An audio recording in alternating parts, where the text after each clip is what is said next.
Assalamualaikum warahmatullahi wabarakatuh. Pada kesempatan ini saya akan menjelaskan soal L17.1 terkait pembentukan cabang. Kita lihat soalnya dulu. PT Diversifikasi beroperasi terutama di Indonesia bagian barat untuk memperluas penjualan dan operasi di bagian timur. PT Diversifikasi membentuk cabang terpisah di Maluku pada tahun 20X2. Cabang Maluku mengelola sendiri pencatatan akuntansinya. Berikut transaksi yang terjadi selama tahun 20X2.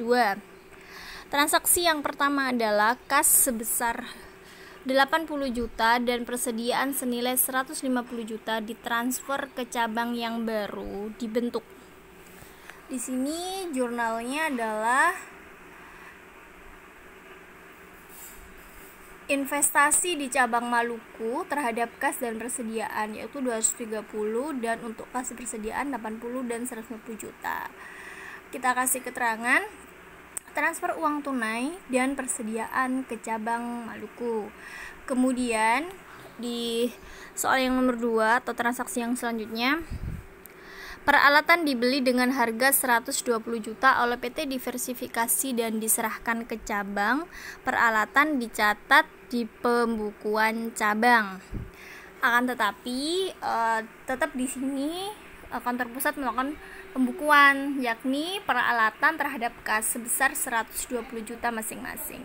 Kita kasih keterangan pembelian peralatan untuk cabang Maluku. Nah, karena ini merupakan suatu bentuk investasi, maka jurnalnya juga investasi di cabang Maluku terhadap peralatan sebesar 120 juta. Kita beri keterangan transfer peralatan untuk cabang Maluku.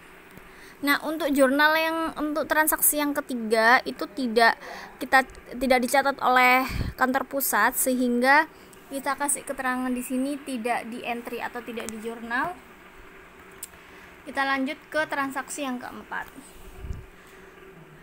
Biaya untuk pengiriman. Biaya untuk mengirim persediaan dan peralatan ke cabang masing-masing 300.000 dan 1 juta. Biaya pengiriman dibayar oleh kantor pusat. Nah, di sini penjumlahannya adalah investasi di cabang Maluku terhadap kas sebesar 1,3, yakni 300.000 ditambah 1 juta. Keterangannya, biaya pengiriman persediaan dan peralatan ke cabang Maluku. Nah, seperti yang di nomor 3, transaksi nomor 5 ini juga tidak dicatat karena ini adalah transaksi cabang. Ini cabang menggunakan kas sebesar 50 juta untuk membeli gudang kecil guna menyimpan persediaan yang diperoleh dari kantor pusat. Jadi ini ya transaksi-transaksi yang perlu dicatat oleh kantor pusat ya. Kemudian selanjutnya adalah mencatat jurnal untuk kantor cabang. Seperti soal sebelumnya bahwa kas sebesar 80 juta dan 150 juta itu berasal dari kantor pusat ya. Jadi akunnya adalah kas persediaan terhadap kantor pusat. Jadi kebalik ya, dengan keterangan mentransfer kas dan peralatan ke kantor pusat. Kemudian di transaksi yang kedua terkait dengan peralatan sebesar 120 juta. Di sini jurnalnya adalah peralatan terhadap kantor pusat sebesar 120 juta. Keterangannya mentransfer peralatan dari kantor pusat. Kemudian di transaksi selanjutnya, cabang membeli persediaan tambahan senilai 35 juta secara kredit.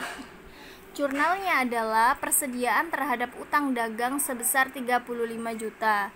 Keterangannya membeli persediaan. Kemudian di transaksi yang keempat, yakni biaya pengiriman ya. Tadi kan ada pengirimannya yang sebesar 300.000 itu untuk pengiriman persediaan dan peralatan sebesar 1 juta. Di sini jurnalnya persediaan peralatan terhadap kantor pusat sebesar 1.300.000. Keterangannya biaya pengiriman barang dari kantor pusat. Kemudian untuk transaksi yang kelima, Cabang menggunakan kas sebesar 50 juta untuk membeli gudang kecil guna menyimpan persediaan yang diperoleh dari kantor pusat. Nah, jawabannya di sini jurnalnya bangunan terhadap kas sebesar 50 juta. Nah, di sini keterangannya pembelian gudang kecil. Mungkin sekian penjelasan saya untuk soal L17.1. Semoga bermanfaat. Wassalamualaikum warahmatullahi wabarakatuh.